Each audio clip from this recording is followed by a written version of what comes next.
والله فضل بعضكم على بعض في الرزق فما الذين فضلوا براد رزقهم على ما ملكت أيمانهم فهم فيه سواء أفبنعمة الله يجحدون۔ اور دیکھو اللہ نے تم میں سے بعض کو بعض پر رزق میں فضیلت عطا کی ہے، پھر جن لوگوں کو یہ فضیلت دی گئی ہے وہ ایسے نہیں ہیں کہ اپنا رزق اپنے غلاموں کی طرف پھیر دیا کرتے ہوں تاکہ دونوں اس رزق میں برابر کے حصے دار بن جائیں، تو کیا اللہ ہی کا احسان ماننے سے ان لوگوں کو انکار ہے؟ زمانہ حال میں اس آیت سے جو عجیب و غریب معنی نکالے گئے ہیں وہ اس امر کی بدترین مثال ہے کہ قرآن کی آیات کو ان کے سیاق و سباق سے الگ کر کے ایک ایک آیت کے الگ معنی لینے سے کیسی کیسی لاتائل تعبیروں کا دروازہ کھل جاتا ہے۔ لوگوں نے اس آیت کو اسلام کے فلسفہ معیشت کی اصل اور قانون معیشت کی ایک اہم دفعہ ٹھہرایا ہے۔ ان کے نزدیک آیت کا منشا یہ ہے کہ جن لوگوں کو اللہ نے رزق میں فضیلت عطا کی ہو انہیں اپنا رزق اپنے نوکروں اور غلاموں کی طرف ضرور لوٹا دینا چاہیے، اگر نہ لوٹائیں گے تو اللہ کی نعمت کے منکر قرار پائیں گے۔ حالانکہ اس پورے سلسلہ کلام میں قانون معیشت کے بیان کا سرے سے کوئی موقع ہی نہیں، اوپر سے تمام تقریر شرک کے ابطال اور توحید کے اثبات میں ہوتی چلی آ رہی ہے، اور آگے بھی مسلسل یہی مضمون چل رہا ہے۔ اس گفتگو کے بیچ میں یکایک قانون معیشت کی ایک دفعہ بیان کر دینے کا آخر کون سا تک ہے؟ آیت کو اس کے سیاق و سباق رکھ کر دیکھا جائے تو صاف معلوم ہوتا ہے کہ یہاں اس کے بالکل برعکس مضمون بیان ہو رہا ہے۔ یہاں استدلال یہ کیا گیا ہے کہ تم خود اپنے مال میں اپنے غلاموں اور نوکروں کو جب برابر کا درجہ نہیں دیتے، حالانکہ یہ مال خدا کا دیا ہوا ہے، تو آخر کس طرح یہ بات تم صحیح سمجھتے ہو کہ جو احسانات اللہ نے تم پر کیے ہیں ان کے شکریہ میں اللہ کے ساتھ اس کے بے اختیار غلاموں کو بھی شریک کر لو، اور اپنی جگہ یہ سمجھ بیٹھو کہ اختیارات اور حقوق میں اللہ کے یہ غلام بھی اس کے ساتھ برابر کے حصے دار ہیں۔ ٹھیک یہی استدلال اسی مضمون سے سورہ روم آیت 28 میں کیا گیا ہے۔ وہاں اس کے الفاظ یہ ہیں: ضرب لکم مثلا من انفسکم هل لکم مما ملکت ایمانکم من شرکاء فیما رزقناکم فانتم فیہ سواء تخافونہم کخیفتکم انفسکم کذالک نفصل الآیات لقوم یعقلون۔ یعنی اللہ تمہارے سامنے ایک مثال خود تمہاری اپنی ذات سے پیش کرتا ہے۔ کیا تمہارے اس رزق میں جو ہم نے تمہیں دے رکھا ہے تمہارے غلام تمہارے شریک ہیں، حتیٰ کہ تم اور وہ اس میں برابر ہوں، اور تم ان سے اسی طرح ڈرتے ہو جس طرح اپنے برابر والوں سے ڈرا کرتے ہو؟ اس طرح اللہ کھول کھول کر نشانیاں پیش کرتا ہے ان لوگوں کے لیے جو عقل سے کام لیتے ہیں۔ دونوں آیتوں کا تقابل کرنے سے صاف معلوم ہوتا ہے کہ دونوں میں ایک ہی مقصد کے لیے ایک ہی مثال سے استدلال کیا گیا ہے، اور ان میں سے ہر ایک دوسری کی تفسیر کر رہی ہے۔ شاید لوگوں کو غلط فہمی افبنعمت اللہ یجحدون کے الفاظ سے ہوئی ہے۔ انہوں نے تمثیل کے بعد متصلاً یہ فقرہ دیکھ کر خیال کیا کہ ہو نہ ہو اس کا مطلب یہی ہوگا کہ اپنے زیر دستوں کی طرف رزق نہ پھیر دینا ہی اللہ کی نعمت کا انکار ہے۔ حالانکہ جو شخص قرآن میں کچھ بھی نظر رکھتا ہے وہ اس بات کو جانتا ہے کہ اللہ کی نعمتوں کا شکریہ غیر اللہ کو ادا کرنا اس کتاب کی نگاہ میں اللہ کی نعمتوں کا انکار ہے۔ یہ مضمون اس کثرت سے قرآن میں دہرایا گیا ہے کہ تلاوت و تدبر کی عادت رکھنے والوں کو تو اس میں اشتباہ پیش نہیں آ سکتا۔ البتہ انڈیکسوں کی مدد سے اپنے مطلب کی آیات نکال کر مضامین تیار کرنے والے حضرات اس سے ناواقف ہو سکتے ہیں۔ نعمت الہی کے انکار کا یہ مفہوم سمجھ لینے کے بعد اس فقرے کا یہ مطلب صاف سمجھ میں آ جاتا ہے کہ جب یہ لوگ مالک اور مملوک کا فرق خوب جانتے ہیں اور خود اپنی زندگی میں ہر وقت اس فرق کو ملحوظ رکھتے ہیں، تو کیا پھر ایک اللہ ہی کے معاملے میں انہیں اس بات پر اصرار ہے کہ اس کے بندوں کو اس کا شریک و سہیم ٹھہرائیں، اور جو نعمتیں انہوں نے اس سے پائی ہیں ان کا شکریہ اس کے بندوں کو ادا کریں؟ واللہ جعل لكم من انفسكم ازواجا وجعل لكم من ازواجكم بنين وحفدة ورزقكم من الطيبات افبالباطل يؤمنون وبنعمة الله هم يكفرون۔ وَيَعْبُدُونَ مِن دُونِ اللَّهِ مَا لَا يَمْلِكُ لَهُمْ رِزْقًا مِّنَ السَّمَاوَاتِ وَالْأَرْضِ شَيْئًا وَلَا يَسْتَطِيعُونَ فَلَا تَضْرِبُوا لِلَّهِ الْأَمْثَالَ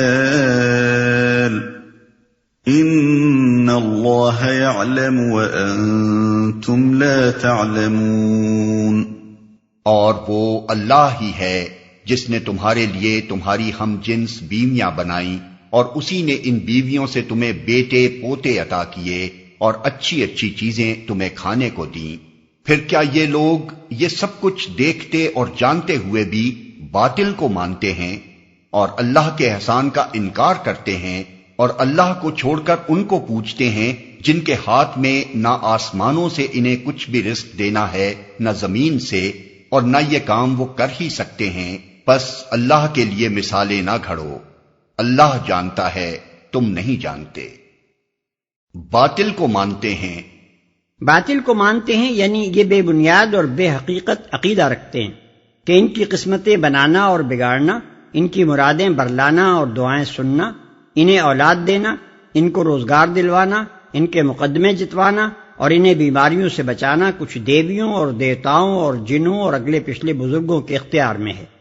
اور اللہ کے احسان کا انکار کرتے ہیں۔ اگرچہ مشرکین مکہ اس بات سے انکار نہیں کرتے تھے کہ یہ ساری نعمتیں اللہ کی دی ہوئی ہیں اور ان نعمتوں پر اللہ کا احسان ماننے سے بھی انہیں انکار نہ تھا، لیکن جو غلطی وہ کرتے تھے وہ یہ تھی کہ ان نعمتوں پر اللہ کا شکریہ ادا کرنے کے ساتھ ساتھ وہ ان بہت سی ہستیوں کا شکریہ بھی زبان اور عمل سے ادا کرتے تھے جن کو انہوں نے بلا کسی ثبوت اور بلا کسی سند کے اس نعمت بخشی میں دخیل اور حصے دار ٹھہرا رکھا تھا۔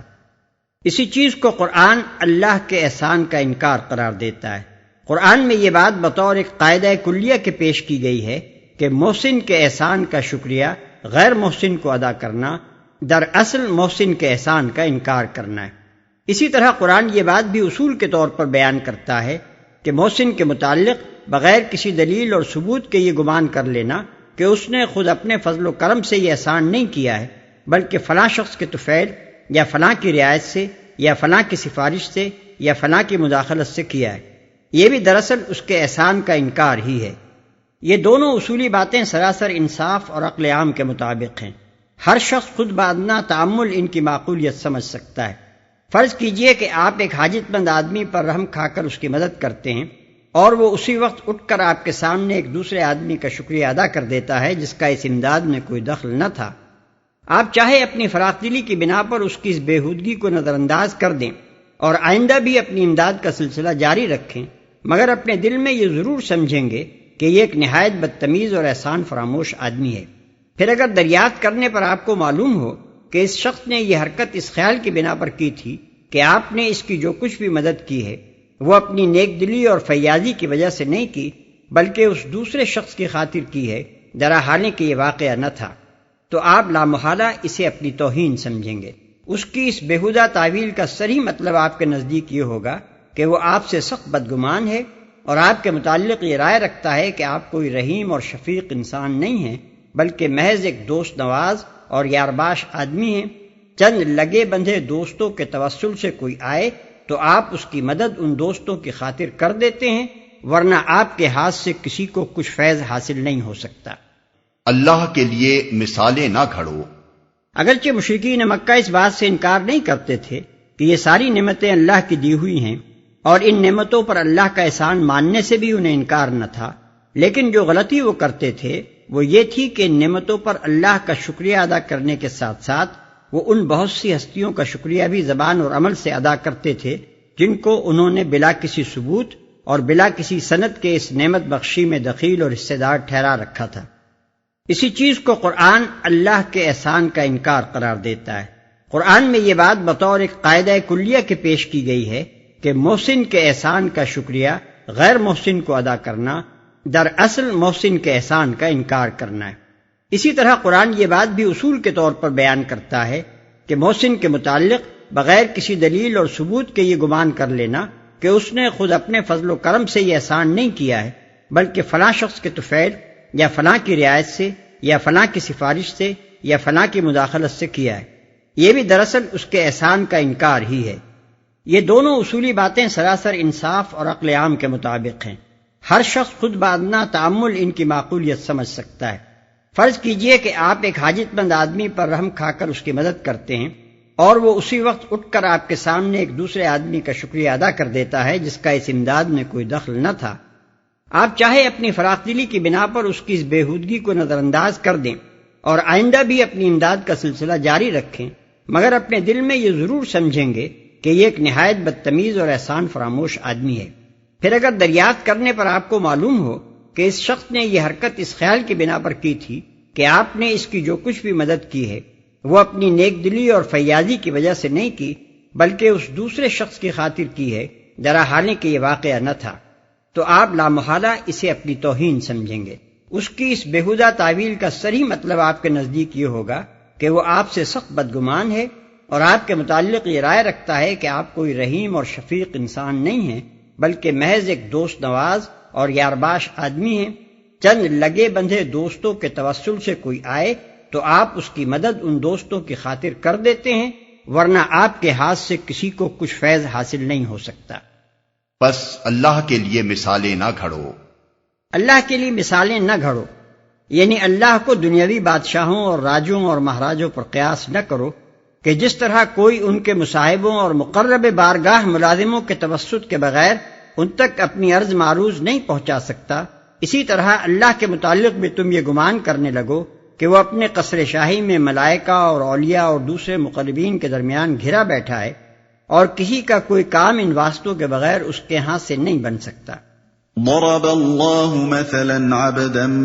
مملوكا لا يقدر على شيء ومن رزقناه منا رزقا حسنا فهو ينفق منه سرا وجهرا هل يستوون الحمد لله بل اکثرهم لا يعلمون۔ اللہ ایک مثال دیتا ہے، ایک تو ہے غلام جو دوسرے کا مملوک ہے اور خود کوئی اختیار نہیں رکھتا، دوسرا شخص ایسا ہے جسے ہم نے اپنی طرف سے اچھا رزق عطا کیا ہے اور وہ اس میں سے کھلے اور چھپے خوب خرچ کرتا ہے، بتاؤ کیا یہ دونوں برابر ہیں؟ الحمدللہ، مگر اکثر لوگ اس سیدھی بات کو نہیں جانتے۔ اللہ ایک مثال دیتا ہے، یعنی اگر مثالوں ہی سے بات سمجھنی ہے تو اللہ صحیح مثالوں سے تم کو حقیقت سمجھاتا ہے۔ تم جو مثالیں دے رہے ہو وہ غلط ہیں، اس لیے تم ان سے غلط نتیجے نکال بیٹھتے ہو۔ الحمدللہ۔ سوال اور الحمدللہ کے درمیان ایک لطیف خلا ہے جسے بھرنے کے لیے خود لفظ الحمدللہ ہی میں بلیغ اشارہ موجود ہے۔ ظاہر ہے کہ نبی صلی اللہ علیہ وسلم کی زبان سے یہ سوال سن کر مشرکین کے لیے اس کا یہ جواب دینا تو کسی طرح ممکن نہ تھا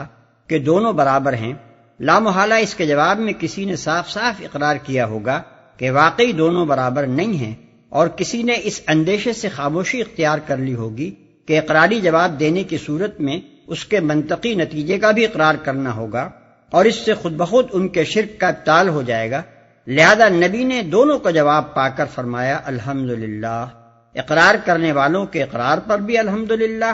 اور خاموش رہ جانے والوں کی خاموشی پر بھی الحمدللہ۔ پہلی صورت میں اس کے معنی یہ ہوئے کہ خدا کا شکر ہے، اتنی بات تو تمہاری سمجھ میں آئی۔ دوسری صورت میں اس کا مطلب یہ ہے کہ خاموش ہو گئے، الحمدللہ، اپنی ساری حق دھرمیوں کے باوجود دونوں کو برابر کہہ دینے کی ہمت تم بھی نہ کر سکے۔ اس سیدھی بات کو نہیں جانتے، یعنی باوجود کہ انسانوں کے درمیان وہ صریح طور پر با اختیار اور بے اختیار کے فرق کو محسوس کرتے ہیں اور اس فرق کو ملحوظ رکھ کر ہی دونوں کے ساتھ الگ الگ طرز عمل اختیار کرتے ہیں، پھر بھی وہ ایسے جاہل و نادان بنے ہوئے ہیں کہ خالق اور مخلوق کا فرق ان کی سمجھ میں نہیں آتا۔ خالق کی ذات اور صفات اور حقوق اور اختیارات سب میں وہ مخلوق کو اس کا شریک سمجھ رہے ہیں، اور مخلوق کے ساتھ وہ طرز عمل اختیار کر رہے ہیں جو صرف خالق کے ساتھ ہی اختیار کیا جا سکتا ہے۔ عالم اسباب میں کوئی چیز مانگنی ہو تو گھر کے مالک سے مانگیں گے نہ کہ گھر کے غلام سے، مگر مبدائے فیض سے حاجات طلب کرنی ہو تو کائنات کے مالک کو چھوڑ کر اس کے بندوں کے آگے ہاتھ پھیلا دیں گے۔ وضرب الله مثلا الرجلين أحدهما أبكم لا يقدر على شيء وهو كل على مولاه أينما يوجهه لا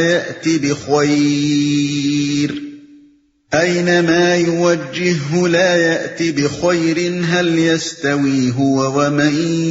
يأمر بالعدل وهو على صراط مستقیم۔ اللہ ایک اور مثال دیتا ہے، دو آدمی ہیں، ایک گونگا بہرا ہے، کوئی کام نہیں کر سکتا، اپنے آقا پر بوجھ بنا ہوا ہے، جدھر بھی وہ اسے بھیجے کوئی بھلا کام اس سے بن نہ آئے۔ دوسرا شخص ایسا ہے کہ انصاف کا حکم دیتا ہے اور خود راہ راست پر قائم ہے۔ بتاؤ کیا یہ دونوں یکساں ہیں؟ پہلی مثال میں اللہ اور بناوٹی معبودوں کے فرق کو صرف اختیار اور بے اختیاری کے اعتبار سے نمایاں کیا گیا تھا۔ اب اس دوسری مثال میں وہی فرق اور زیادہ کھول کر صفات کے لحاظ سے بیان کیا گیا ہے۔ مطلب یہ ہے کہ اللہ اور بناوٹی معبودوں کے درمیان فرق صرف اتنا ہی نہیں ہے کہ ایک با اختیار مالک ہے اور دوسرا بے اختیار غلام، بلکہ مزید برآں یہ فرق بھی ہے کہ یہ غلام نہ تمہاری پکار سنتا ہے نہ اس کا جواب دے سکتا ہے، نہ کوئی کام با اختیار خود کر سکتا ہے، اس کی اپنی زندگی کا سارا انحصار اس کے آقا کی ذات پر ہے، اور آقا اگر کوئی کام اس پر چھوڑ دے تو وہ کچھ بھی نہیں بنا سکتا۔ بخلاف اس کے آقا کا حال یہ ہے کہ صرف ناطق ہی نہیں، ناطق حکیم ہے، دنیا کو عدل کا حکم دیتا ہے، اور صرف فاعل مختار ہی نہیں، فاعل برحق ہے، جو کچھ کرتا ہے راستی اور صحت کے ساتھ کرتا ہے۔ بتاؤ یہ کون سی دانائی ہے کہ تم ایسے آقا اور ایسے غلام کو یکساں سمجھ رہے ہو؟